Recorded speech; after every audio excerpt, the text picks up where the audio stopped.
अथवा जय शिव जी का आगमन।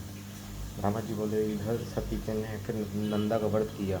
तब शंकर जी प्रसन्न हुए, प्रत्यक्ष रूप से उसे दर्शन देने गए। शंकर जी को देख सती ने किंचित लज्जा से फिर सिर झुका उनके चरणों में प्रणाम किया। तब शिव जी ने कहा, है सुरते दशपुत्री, मैं तुम्हारे व्रत से प्रसन्न हूँ, वर मांगो। उसके अभिप्राय को जानते हुए भी किंतु उसके मुख से वचन सुनने की इच्छा से वर मांगो उन्होंने ऐसा कहा।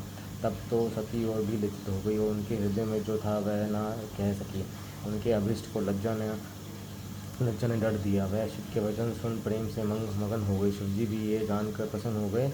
सज्जनों के गम्य शिवजी फिर वर मांगो ऐसे कहने लगे। तब सती जी ने अपनी लज्जा त्याग कर कहा कि हे नारद, आप वही वर दीजिए जो आपको अच्छा लगे। सती का वाक्य पूरा भी न हुआ था कि भक्तवत्सल शिव जी ने, तुम मेरे अंडलिंगो बनो कहकर उन्हें ये वर दे दिया।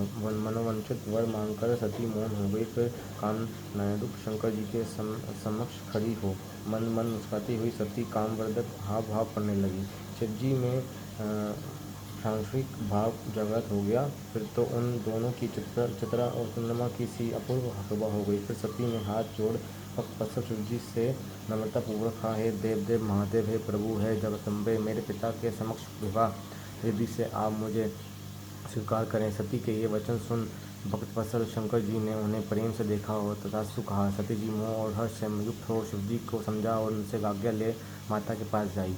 शिव जी हिमाचल शिखर पर अपने आश्रम में पहुंची। सती के वियोग में अब उनका ध्यानजनक क्रियाएं कम होने लगी। अब उन्होंने सांसारिक गति का आश्रय लिया। मन को सावधान कर उन्होंने मुझ ब्राह्मण का स्मरण किया। मैं उनके पास पहुंचा। सरस्वती भी मेरे साथ थी। तब सरस्वती युक्त मुझे देखकर सती के प्रेम में उत्कंठित भगवान शंकर ने मेरी ओर देखकर कहा, हे ब्राह्मण, इस समय मैं सवार प्रयाण हो गया हूँ। अतः अब तुम मेरी आज्ञा से दक्ष के पास जाकर कन्या देने का कोई शीघ्र उपाय करो। मुझे अब सती का वियोग सहन नहीं होता है।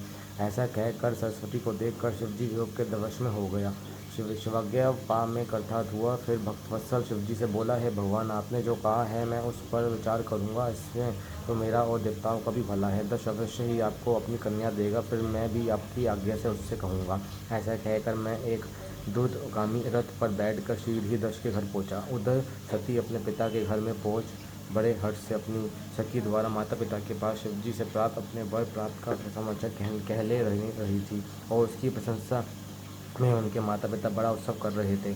तब तक सहसा पहुँचे वहाँ उपस्थित हुआ देख दक्ष ने सिर झुकाकर प्रणाम किया और आसन देकर बैठाया तथा आगमन का कारण पूछा। तब मैंने शिवजी की विकलता देखकर दक्ष से शिवजी के लिए सती को देने का सुझाव दिया। उसे सुनकर मेरा पुत्र दक्ष बड़ा प्रसन्न हुआ और कहा, ऐसा हुई होगा। मैं उत्कंठित होकर शिवजी के पास लौटा। उधर वृक्ष भी इस विचार को लेकर अपनी स्त्री सहित ऐसे आनंदित हुए मानो अमृत में स्नान किया हो। अति समापन देखते सहित 15 अध्याय समाप्त।